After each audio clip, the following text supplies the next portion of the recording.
He stood before 100 of their friends, family, and the city's elite, raising a champagne flute to his new perfect bride. With a smug grin, he glanced at his ex-wife Elara seated in the back and made a toast to his upgrade. He mocked the simple life she now lived, the dreams she'd abandoned for him, and the woman she'd become. The room filled with polite, knowing laughter. What he didn't know was that the woman he was publicly humiliating was on the verge of signing a contract that would redefine power in their city. While he was celebrating his wedding, she was about to close a deal that would make his entire fortune look like pocket change. This is the story of how one night of humiliation became the catalyst for the ultimate revenge, monumental success. The invitation arrived on a Tuesday. It wasn't just an invitation. It was a statement. Thick cream-colored cardstock with the names Ethan Hayes and Tiffany Sterling embossed in shimmering rose gold foil. It felt heavy in Elara Vance's hands, heavy with the weight of 5 years of a life she had meticulously built, and then just as meticulously dismantled for him. She traced the sharp, elegant calligraphy. The wedding was to be held at the St. Regis in Manhattan, a place she and Ethan had once dreamed of celebrating their own 10th anniversary.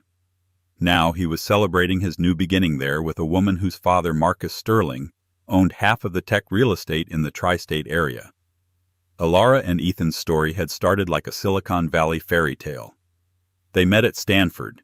She was a prodigy in computational linguistics on a fast track to a PhD, and he was a charismatic MBA student with a knack for seeing market trends. He was captivated by her brilliance, her ability to see patterns in data that others missed. She was charmed by his ambition and the way he made her feel like the center of the universe. "We're a team, Ellie." He'd always set his hand on the small of her back. "You're the brains, I'm the face. Together, we'll build an empire." She believed him. When his startup idea, a niche B2B software solution, started gaining traction, he asked her to take a leave of absence from her doctorate program. "Just for a year, Ellie. To help me get this off the ground. Your research is theoretical. This is real-world impact." 1 year became 2, then 3. Her name was never on the company letterhead, but her algorithms were its backbone. Her market analysis dictated their strategy. She was the ghost in his machine, the silent partner who powered his meteoric rise. He became Ethan Hayes, the visionary founder of Apex Solutions. She remained Elara Vance, his brilliant, supportive wife who handled things behind the scenes. Then came the sale of Apex for $80 million. Ethan was a star. He was featured in Forbes, lauded as a genius. In interviews, he thanked my wife for her unwavering support. The word support felt like a dagger. It was the word you used for someone who made coffee and picked up dry cleaning, not for the architect of the entire enterprise. With the money came a new circle of friends, a new lifestyle, and a new woman. Tiffany Sterling was everything Elara wasn't. She was polished, poised, and came from old money. She didn't challenge Ethan. She adorned him. The divorce was quiet but brutal. He called her unambitious. "Look at you, Ellie. You're 32, and what have you done? You don't even have your degree. I've moved on to bigger things. You're still here." His gaslighting was so effective she almost believed him. He gave her a generous settlement of $5 million, and their modest Palo Alto home, framing it as a gift rather than the pittance it was compared to her contribution. For the first year, Elara drifted. The woman who once wrote code that could predict market fluctuations with 98% accuracy now had trouble deciding what to buy at the grocery store. The mockery in Ethan's voice echoed in her quiet house. She was a ghost in her own life. But brilliance, even when suppressed, doesn't simply vanish. It smolders. One rainy afternoon, sorting through old university papers, she found her doctoral thesis proposal.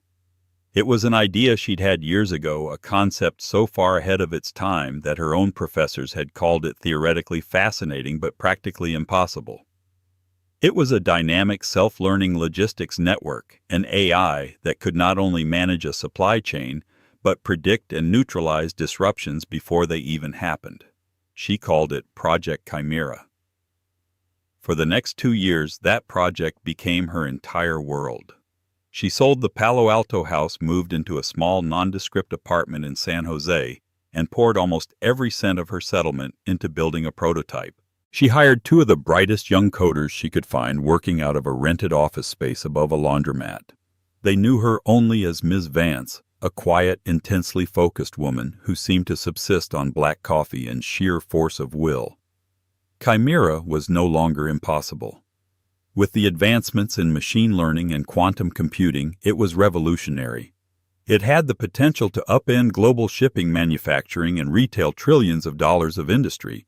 She knew it, and so did a few very quiet, very powerful people she'd begun demonstrating it to, which brought her back to the invitation. Her first instinct was to burn it. Why would she subject herself to this public spectacle of her replacement? Her therapist, Dr. Miller, had a different take. Closure, Elara. You're not going for him. You're going for you. To see the cage you escaped from and to quietly for yourself recognize the woman you've become since. So she RSVP'd yes. She picked out a simple, elegant navy blue dress, understated but confident. As she packed her small overnight bag for the flight to New York, she also packed her laptop. She had a final stage virtual meeting scheduled for later that night with a potential investor. It was a long shot, a huge reclusive European conglomerate known for making bold, decisive moves. They were notoriously difficult, but if they bit, it would change everything. Her phone buzzed. A text from her lead programmer, Ben. The final simulation is perfect. The algorithm is practically singing. You built something incredible, Elara. A small, genuine smile touched her lips for the first time that day. She was no longer just Ethan Hayes' ex-wife. She was the architect of Chimera. And as she walked out the door to catch her flight, she felt a sliver of power she hadn't felt in years. She wasn't walking into her past. She was walking through it on the way to her future, the St. Regis ballroom was a symphony of excess. Towering floral arrangements of white orchids and roses scented the air, their fragrance mingling with the expensive perfumes of the guests. A string quartet played softly in the corner as waiters in crisp tuxedos navigated the crowd with trays of champagne and caviar blinis. It was a world away from her 20-hour workdays in the sterile, fluorescent-lit office in San Jose. Elara found her assigned table in the back, tucked away near the service entrance, a clear afterthought. She was seated with a distant cousin of Ethan's and a few of his old college friends who offered her tight, pitying smiles. They made small talk, carefully avoiding the billion-dollar elephant in the room, the man at the head table glowing with triumph. Ethan looked like a king in his custom Tom Ford tuxedo. He was laughing, one arm draped possessively around Tiffany, who was breathtaking in a Vera Wang gown that shimmered with thousands of hand-sewn crystals. She was perfect, an immaculate porcelain doll. Every time Ethan looked at her, it was with a look of smug satisfaction, the look of a man who believed he had acquired the rarest piece in a collection. Elara focused on her water glass, trying to be a ghost, a fly on the wall. But she couldn't help but overhear the snippets of conversation around her. "Can you believe he invited her, a woman with a severe blonde bob?" whispered at the next table. "It's so awkward. I heard he did it to be magnanimous," her companion snickered. "More like he wanted a front-row seat to her misery. She really let herself go after the divorce." Each word was a small paper cut. Elara steeled herself, repeating Dr. Miller's words in her head. "You are here for you. This is not your life anymore." The dinner service was a blur of exquisite tiny portions of food she barely tasted. Finally, the clinking of a glass quieted the room. Ethan's best man, his old business partner, gave a bland, predictable speech. Then Marcus Sterling, the father of the bride, took the stage. His speech was less of a toast and more of a corporate merger announcement, speaking of the powerful alliance between the Hayes and Sterling families. Then Ethan stood up. He held his champagne flute high, his eyes sweeping the room before landing deliberately on Elara. A slow, cruel smile spread across his face. "I want to thank you all for being here," he began, his voice smooth and confident. "And I want to thank my beautiful bride, Tiffany. You have brought a light into my life that I didn't know was missing." He paused for effect, letting the room awe on cue. "You know," he continued, his gaze still fixed on Elara, "they say you learn from your past relationships. And it's true. My first marriage taught me an incredible amount. It taught me about potential, about the difference between a comfortable starting point and a truly ambitious destination." The air in the room shifted. It was no longer a wedding toast.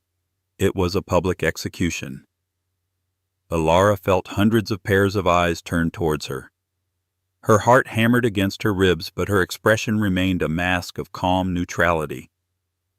"It taught me that while support is wonderful, a partner who elevates you, who challenges you to conquer worlds, is the real prize. My life with Apex Solutions, that was Act 1. It was a great little opening act. But my life with Tiffany, with the Sterling family, this is the main event." He raised his glass higher. "So I'd like to propose a toast. First to my wife, my partner, my ultimate upgrade in every sense of the word, Tiffany." The room applauded as he kissed his bride. Then he turned back, his voice dripping with condescending pity. "And a toast to Elara. Thank you for the lessons, and I sincerely wish you all the best in whatever it is you're doing now in that little apartment in San Jose. I hope you find your own Act 1 someday, to the past and to leaving it exactly where it belongs." A wave of polite, uncomfortable laughter rippled through the ballroom. His friends from the head table laughed the loudest. It was a perfectly crafted insult designed to showcase him as a powerful man who had outgrown his simple starter wife, while simultaneously painting her as a small, forgotten relic. For a split second the world tilted.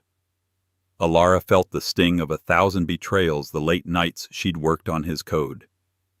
The academic conferences she'd skipped to support his networking, the brilliant ideas she'd fed him over dinner that he presented as his own the next day. All of it reduced to a punchline. But then something inside her snapped. The humiliation didn't break her. It cauterized a wound she hadn't realized was still festering. The last lingering thread of affection or nostalgia for the man he once was, or the man she thought he was, evaporated. In its place was a cold, clean clarity. She didn't storm out. She didn't cry. She simply picked up her clutch, met the gaze of a few of the pitying onlookers with a steady, unreadable expression, and stood. She walked, not ran towards the exit, her back perfectly straight. She didn't look back at him. He no longer deserved even a glance. As the heavy ballroom doors swung shut behind her, muffling the sound of the band striking up a cheerful tune, she felt a profound sense of release. He thought he had won. He thought he had delivered the final crushing blow. He had no idea he had just handed her the one thing she hadn't been able to give herself, the absolute, unequivocal freedom from his memory. She stepped out into the cool Manhattan night, took a deep breath of the city air, and pulled out her phone. She didn't call a friend to cry. She didn't book a flight home. She opened a secure messaging app and typed a single sentence to a contact labeled A.G. Leeson. "I'm available sooner than expected. Is Mr. Croft still on for tonight?" The reply came back in less than 10 seconds. "He is. The car will be at your hotel in 20 minutes. He's looking forward to it." Ethan Hayes was celebrating his past. Elara Vance was about to seize her future. The black Mercedes S-Class slid silently to the curb outside the boutique hotel Elara had booked, a deliberate choice to avoid any chance of running into wedding guests. The driver, a stoic man in a dark suit, held the door for her without a word. The interior was a cocoon of polished wood and soft leather, insulated from the blare of New York City.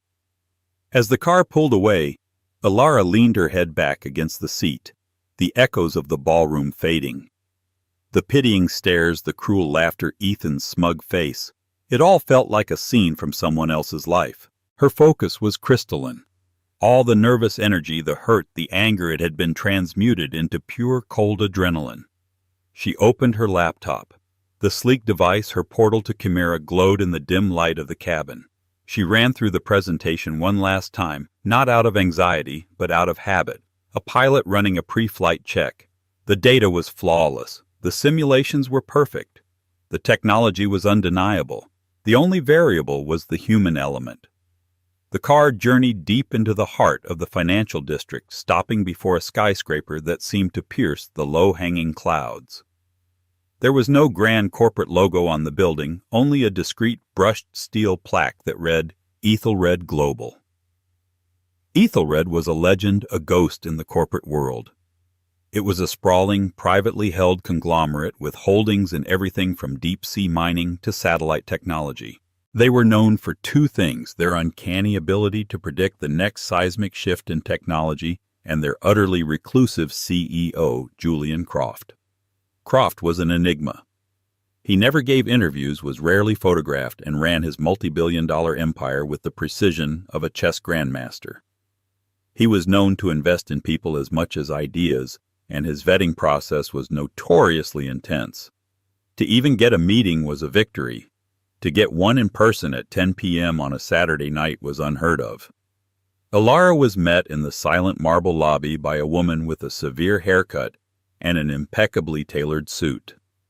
"Ms. Vance, I'm Amelia. Mr. Croft is ready for you." They rode a private elevator that moved with unnerving speed and silence, opening directly into the penthouse office. The space was not what she expected. There were no mahogany desks or ostentatious displays of wealth. It was a vast, minimalist expanse with floor-to-ceiling windows offering a 360-degree view of the glittering Manhattan skyline. The only furniture was a simple, low-slung sofa, 2 chairs, and a large, dark wooden table in the center of the room. A man stood by the window, his back to her, looking out at the city.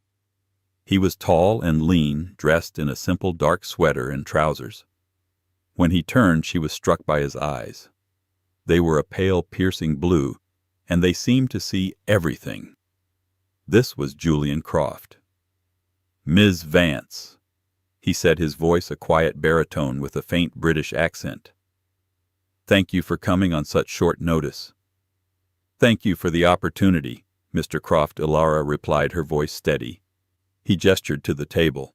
"No formalities, no PowerPoint, just you, me, and the idea. I've read your white paper. I've had my tech teams in Zurich run every simulation they can on the data you provided. They say what you've built is impossible. They say it's a decade ahead of schedule." "They're right about the second part," Elara said, a flicker of a smile on her face. He matched her smile, a brief, sharp expression. "I like that. Confidence, not arrogance.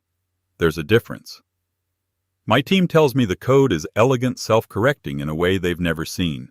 They tell me the potential market disruption is incalculable. What they can't tell me is about the architect. Who are you, Elara Vance?" This was the real test. He didn't ask about her credentials or her business plan.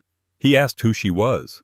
She didn't tell him about Ethan, about Apex Solutions, about the humiliation she had just endured. That was the story of the woman she used to be. She told him about her fascination with complex systems, about the moment she realized that the global supply chain was a living, chaotic organism that could be understood and tamed. She spoke of the years of solitary work, the failures, the breakthroughs. She spoke not as a victim, but as a creator. She opened her laptop, and for the next hour she walked him through Chimera. She didn't just show him code, she showed him its soul.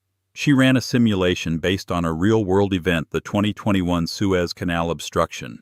She demonstrated how Chimera, with its predictive analytics, would have rerouted hundreds of ships weeks in advance, anticipating the bottleneck based on minute deviations in maritime traffic and weather patterns, saving billions of dollars in a matter of hours. Croft listened, interjecting with sharp, insightful questions that showed a deep understanding of the technology. He wasn't just a businessman, he was a builder. "You've created a central nervous system for global commerce," he said, finally leaning back in his chair, his blue eyes boring into her. "And you've done it essentially alone on a shoestring budget with a team of 2 recent graduates." "Passion is a powerful resource," Elara stated simply. "Indeed it is. But it doesn't scale. You need infrastructure, data centers, a global sales force, security. You're at the end of your runway, Ms. Vance. You know it, and I know it. You've come to us for a seed round. Series A funding. The standard pitch. He stood up and walked back to the window. Elara's heart sank slightly. Was he dismissing her?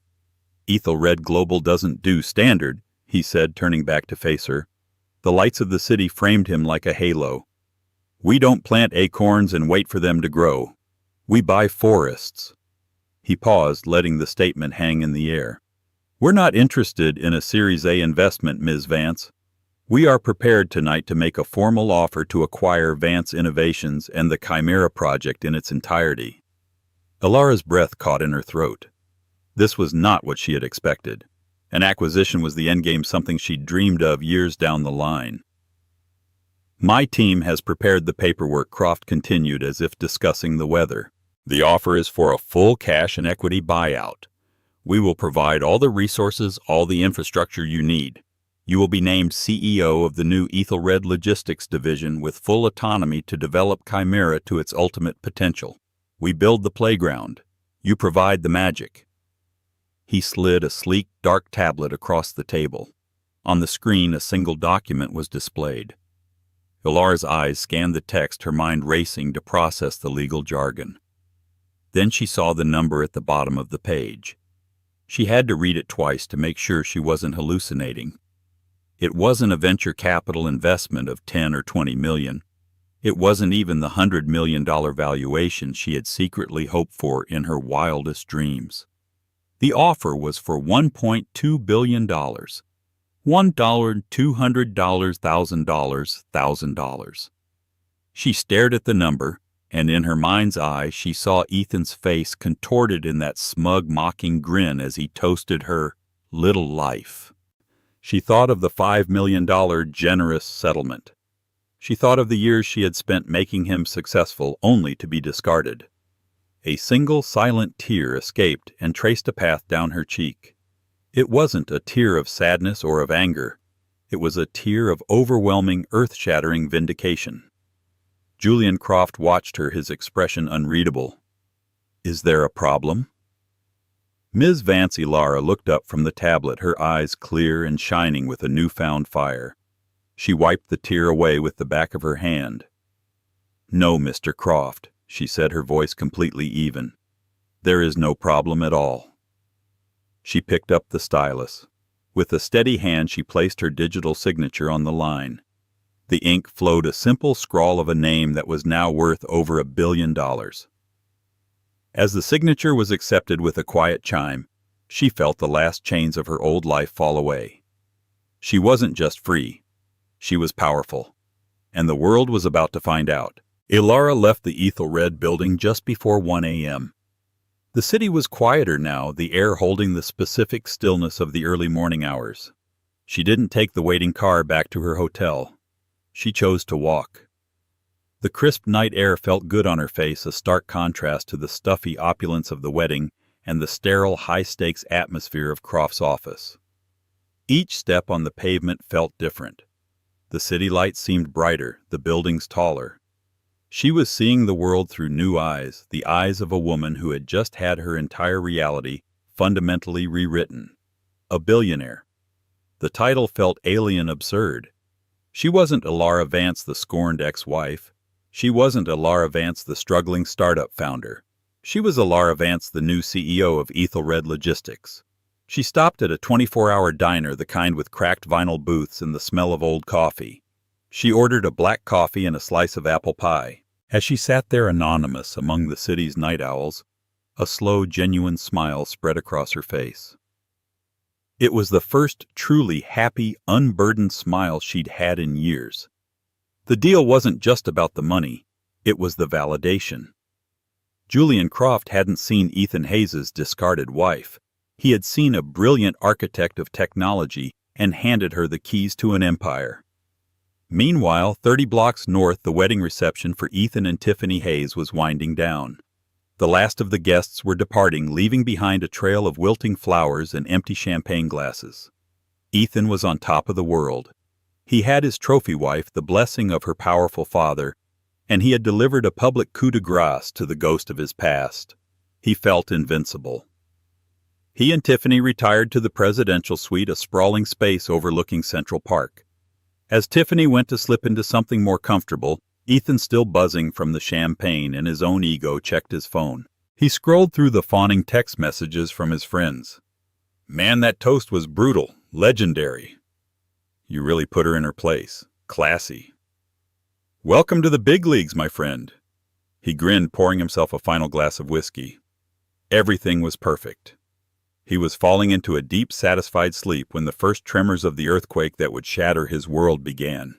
It started with a single email notification at 4:15 a.m. from a Wall Street Journal news alert. The subject line was stark: Aethelred Global makes shock 1.2B acquisition of mystery AI logistics firm Vance Innovations. Ethan's blood ran cold. Vance Innovations. It had to be a coincidence. Some other Vance. He clicked the link, his hand shaking slightly. The first line of the article hit him like a physical blow. In a stunning late-night move that has sent ripples through the tech and logistics sectors, the notoriously reclusive Aethelred Global, helmed by Julian Croft, has acquired the entirety of Vance Innovations, a stealth-mode startup founded by computational linguistics expert Elara Vance. Elara Vance. His Elara. He read on his breath catching in his chest. The article detailed the revolutionary nature of the Chimera project, calling it the holy grail of supply chain management. It quoted anonymous sources from Aethelred, calling it the most elegant and disruptive piece of code we have seen this century. And then there was the photo. It was a recent picture of Elara, one he'd never seen. She was looking directly at the camera, her expression calm, confident, and utterly devoid of the sad lost woman he remembered. She looked powerful. His phone began to vibrate violently on the nightstand. It was Marcus Sterling, Ethan's new father-in-law. He answered, his mouth suddenly dry. "Did you see it?" Marcus's voice wasn't congratulatory. It was a low, dangerous growl. "Marcus, I just saw it. I had no idea." "You had no idea," Marcus roared, his voice cracking with fury. "Your ex-wife, the woman you lived with for 5 years. The woman you told me was an unambitious academic who couldn't finish a thesis, just sold a piece of technology for over $1 billion. Technology, I might add, that directly competes with 2 of my biggest port and shipping investments. I swear, Marcus, she was doing nothing. She was living off the settlement I gave her." "The settlement you gave her?" Marcus laughed, a harsh, humorless sound. "You gave her $5 million and she turned it into $1 billion too. And you fool, you let her walk away. You didn't even know what you had. I didn't form an alliance with you for your charm, Ethan. I did it because I thought you were smart. A shark. I thought you could identify assets. It turns out you can't even identify the asset sleeping in your own bed." The line went dead. Ethan stared at the phone, his mind reeling. The smug satisfaction of the evening had curdled into a thick, choking dread. He looked around the opulent hotel suite at the new life he had been so proud of, and it suddenly felt cheap and fragile. Tiffany emerged from the bathroom wrapped in a silk robe. "Who was that, darling? Is everything okay?" He couldn't meet her eyes. He just held out the phone, the screen still glowing with the news article and Elara's powerful face. Tiffany read it, her perfectly sculpted eyebrows rising higher and higher, the color drained from her cheeks. When she finally looked up at him, her expression wasn't one of sympathy or support. It was a look he had never seen before on her face, a cold, calculating assessment, a look of profound disappointment. $1 billion, Ethan," she whispered, her voice laced with ice. "The woman you called your starter wife." In that moment, Ethan Hayes understood. He hadn't just lost a ghost from his past. He had lost his future. He had mocked Elara for her Act 1, but the terrifying reality dawning on him was that his own main event had just been exposed as a cheap imitation. The real show was just beginning, and he wasn't even invited. The sun was beginning to rise over New York City, casting long shadows across his perfect suite. For Elara Vance, it was the dawn of a new empire. For Ethan Hayes, it was the beginning of a long, dark night. The news of the Aethelred Vance deal hit the financial world like a thunderclap. By Monday morning, it was the lead story on Bloomberg, Forbes, and TechCrunch. The Ghost of Silicon Valley: How Elara Vance Built a Billion-Dollar Company in Secret. The narrative was intoxicating. A brilliant woman pushed out of the spotlight reemerges with a world-changing technology. Her backstory with Ethan and Apex Solutions, once a footnote, was now being re-examined with a critical new lens. Anonymous sources from their old company began talking to reporters, hinting that many of Apex's visionary ideas had originated with Elara. The story was no longer just about a tech deal. It was about a reckoning. For Elara, the days that followed were a whirlwind. She was working out of a temporary office in the Aethelred Tower that was larger than her entire San Jose apartment. She had a team of lawyers, publicists, and assistants. Julian Croft was true to his word. He gave her complete autonomy, and his teams provided unwavering support, handling the tidal wave of media and logistics so she could focus on integrating Chimera. She did one and only one interview. It was with a respected female journalist from the Wall Street Journal. She spoke eloquently about technology, about the future of global commerce, and about the passion that drove her. When the journalist gently broached the subject of her past, Elara's answer was a masterclass in understated power. "I believe every experience, good or bad, is a data point," she said calmly. "You can either let it be a corrupted file that slows down your system, or you can use it to learn and build a more robust, efficient operating model for your own life." I chose the latter. She never mentioned Ethan's name. She didn't have to. The world read between the lines, and the verdict was unanimous. For Ethan, the world was shrinking. The fawning texts from his friends had been replaced by an awkward silence. Business associates who once clamored for his attention were now screening his calls. At his own VC firm, his partners looked at him with a mixture of pity and contempt. He had been their rainmaker, the man with the golden gut. Now he was the man who had fumbled a billion-dollar opportunity. He was a laughingstock. The hardest blow came from his own father-in-law. Marcus Sterling summoned him to his cavernous office overlooking the harbor. "The board is concerned," Marcus said, not even bothering to offer Ethan a seat. "My port holdings have dropped 8% since the announcement. My competitors are already in talks with Aethelred. Your ex-wife's little project is going to cost me hundreds of millions before it even fully launches." "Marcus, we can fight this." Ethan pleaded, desperation creeping into his voice. "We can build a competitor. I know how she thinks, I know her weaknesses." Marcus cut him off with a cold, dismissive wave of his hand. "You know her weaknesses. You didn't even know her strengths. You're a liability to me now, Ethan. The story has made you look like a fool, and by extension it makes me look like a fool for bringing you into the family, into my business. The optics are a disaster." The implication was clear. The powerful alliance was fractured. Ethan was no longer a partner. He was a problem to be managed. His home life was no better. The warmth and adoration from Tiffany had vanished, replaced by a brittle politeness. The life he had married into was predicated on the image of power and success. Now that his image was tarnished, he could feel the foundations of his new marriage cracking. One evening he found her in their walk-in closet, a sea of designer bags and shoes, staring at her phone. She was on Elara's new verified Instagram profile. It was mostly professional pictures of her new team, architectural renderings of the Aethelred Logistics campus. The latest post was a simple photo of Elara and Julian Croft standing beside a prototype of a quantum server deep in conversation. They looked like partners equals. "They say he's grooming her to be his successor," Tiffany said quietly, her voice flat. "They say Aethelred has never had a CEO of a division rise so fast." Can you imagine? Her Ethan felt a surge of irrational, bitter rage. "This is a fluke, Tiff. A one-hit wonder. She got lucky." Tiffany finally looked at him, her eyes cold and clear. "Did she? Ethan? Or was she brilliant all along and you were just too arrogant to see it? My father says the worst mistake a man can make is to underestimate the person who knows all his secrets. You didn't just underestimate her. You insulted her. In front of everyone." She turned back to her phone, dismissing him. The message was clear. He hadn't just been wrong.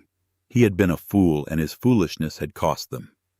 The status, the power, the admiration, it had all been tied to Elara, and he had thrown it all away. Desperate, Ethan started digging. He hired a private investigator to find dirt on Elara, on Julian Croft, on Aethelred. He was looking for a flaw, a vulnerability, something he could use to claw back some leverage. The investigator's report came back a week later, and it was devastatingly clean.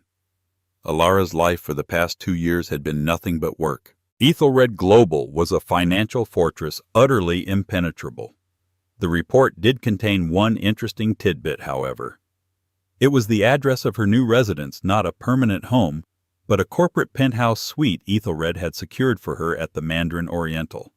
Driven by a toxic cocktail of fury, jealousy, and a sliver of pathetic hope that he could somehow reason with her, Ethan made a decision. He was going to see her. He was going to confront the ghost who had come back to haunt him, not realizing he was the one who was already dead and buried. The lobby of the Mandarin Oriental was a world of quiet, understated luxury. It was a place where power didn't need to shout. Ethan felt a prickle of sweat on his neck as he approached the concierge. His own bravado, which had carried him through boardrooms and investor meetings, felt hollow here. "I'm here to see Elara Vance," he said, trying to sound casual. The concierge, a woman with an unnervingly calm demeanor, glanced at her screen. "I'm sorry, sir, but Ms. Vance has a strict no-visitors policy unless they are on her pre-approved list. Your name is not on it." The casual rejection was more infuriating than an outright fight. "I'm her ex-husband," he said, his voice rising slightly. "Just tell her Ethan Hayes is here." The concierge's expression didn't flicker. "I can certainly pass along the message, sir, but I can't allow you to go up." Just as Ethan was about to argue, a calm voice cut through the air. "It's all right, Sarah. I'll take care of it." Elara stood by the elevator bank. She wasn't in a power suit or a designer dress. She was wearing simple black trousers and a soft gray cashmere sweater. Her hair was pulled back in a simple ponytail, and she wore no makeup. She looked comfortable, relaxed, and utterly in control. The frantic, insecure energy radiating from Ethan was a stark contrast to her profound stillness. "Hello, Ethan," she said, her voice even and devoid of any emotion. "You shouldn't have come here." She led him not up to her suite, but to a small private lounge off the lobby. It was empty. They sat in armchairs placed on opposite sides of a low glass table. For a moment they just looked at each other. He was seeing a stranger. The last time he had seen her, she was a guest at his wedding, an object of his ridicule. Now she was on the cover of Wired magazine. "Ellie, He began, falling back on the old pet name. It sounded foreign and pathetic on his tongue. "It's Elara," she corrected him gently, but with the firmness of a closed door. He took a deep breath, shifting tactics. He tried for contrition. "Look, Elara, I came here to apologize. The toast. It was a stupid, drunken mistake. I was an idiot. I'm sorry." She simply nodded, waiting. She wasn't going to make this easy for him. "What you've done, it's incredible." He continued, his voice laced with a false sincerity that was almost painful to hear. "I always knew you had it in you. I always pushed you to be your best. This was too much." A small, humorless smile touched Elara's lips. "You pushed me, Ethan. You pushed me into a corner. You convinced me my ambitions were secondary to yours. You took my work, my ideas, and you built your Act 1 on my back. Don't rewrite history now. The official record is quite clear." His face flushed. The mask of contrition fell away, revealing the raw, desperate man beneath. "Fine, fine. You want to talk business? Let's talk business. That technology, Chimera, the foundational concepts, we talked about them. We talked about them over dinner in bed. Those were our ideas. I have a claim to it, Elara. A moral claim, if not a legal one. I helped shape you. I made you who you are. Elara leaned forward slightly, her calm demeanor finally cracking, not with anger but with something that looked like pity. Let me be very clear, Ethan, so there are no misunderstandings. You didn't shape me. You suppressed me.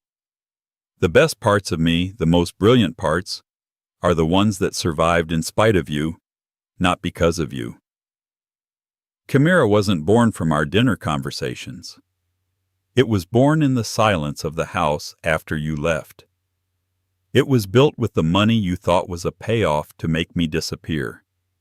It was fueled by every condescending word and every dismissive glance you ever gave me. You think you have a claim. You were the negative space, the absence that allowed the real work to begin. Every word was a perfectly aimed dart puncturing his ego, his denial, his entire sense of self. He stared at her speechless. He had come here expecting tears or anger or perhaps a negotiation. He was not prepared for this surgical, dispassionate dismantling of his reality. "What do you want?" he finally whispered, the fight gone from his voice. "What will it take to make you stop? Is this all revenge for the wedding?" Elara leaned back in her chair, and for the first time she laughed. It wasn't a happy laugh, but it was genuine. It was the laugh of someone who had just heard the most absurd thing in the world. "Oh, Ethan, you still think this is about you." The wedding wasn't the cause. It was a catalyst. A final data point that confirmed a conclusion I had already reached. You mocked me, and in doing so, you severed the last sentimental wire that connected me to our past. You set me free. I should probably thank you for that. She stood up, the conversation clearly over. This isn't revenge, Ethan. Revenge is a transaction. It's a petty emotional exchange.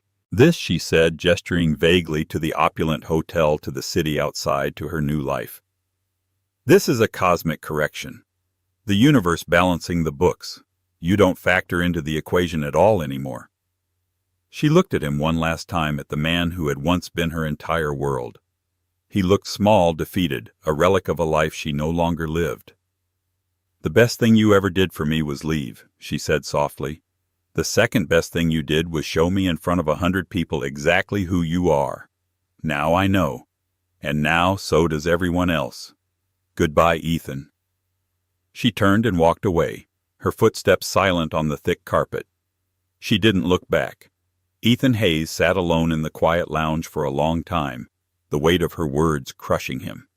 She hadn't come to destroy his new life. She had simply built a new one of her own, so vast and brilliant that it cast his entire existence into shadow. He wasn't her villain. He wasn't her rival. He was irrelevant. And that, he realized, was the most devastating defeat of all. 6 months later, Elara Vance stood behind a podium addressing the World Economic Forum in Davos. The audience was a sea of the world's most powerful people, heads of state, CEOs of Fortune 500 companies, and global thought leaders. She spoke about the future of AI and global infrastructure, and she held them all in rapt attention. She was no longer a ghost or a mystery.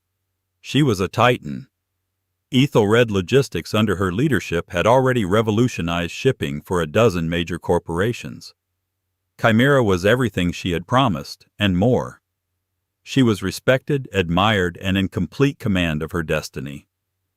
Julian Croft had become a mentor and a friend. He saw in her the same relentless drive he possessed, and he was, as Tiffany had heard, quietly grooming her for a future far beyond a single division. Her life was full. She worked hard, but she also traveled, reconnected with old friends from Stanford, and was even learning to sail. The anger and hurt that had once defined her were gone, replaced by a deep, abiding sense of peace and purpose.